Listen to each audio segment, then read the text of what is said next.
中国解禁了后的头一批中国旅游团今仔日到金门观光，成员有100个人左右，年岁拢较少年，有袂少是亲子旅游团。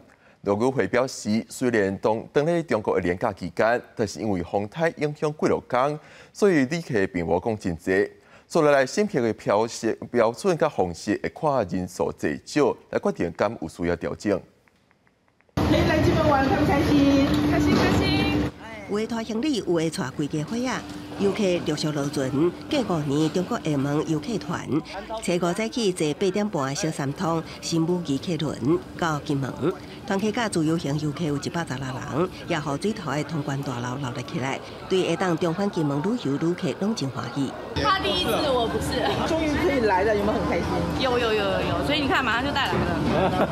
1岁半都不到呢。放假传音那最简单就好。哦，对哈，11长假哈。对，第一次来金门。97位的团体客人，然后另外还有19位的自由行，透过申请移都入境。那我们县府当然是很希望说，这样的旅客能够持续，然后对金门的各行各业都能够带来一些经济上的一些活水。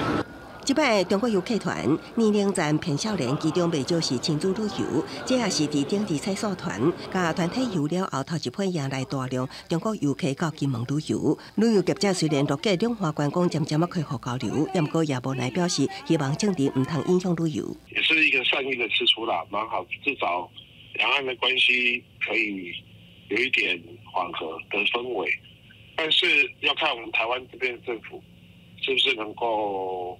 也再往前跨一步，毕竟旅行团如果是到马祖、金门，对本岛的这种观光产值的注意，并没有很明显。虽然说是11长假，但是因为有两三天的台风，所以实际上来的旅客还并没有那么多。那如果说是非常大量的话，那我们可能审核的方式跟标准可能会有一些放宽或者是调整这样子，但是目前还是要看人数多寡。金门虽然迎来中国游客，不过对台文武恐吓也无停。国防部初5公布，过去24点钟，正式共击13架次，其中8架次飞过海峡中线甲进入西南攻击。另外，共南3架次继续伫台海式空域活动，国军运用任务机舰、甲反艇飞弹系统，严密监控甲应变处理。记者综合报道。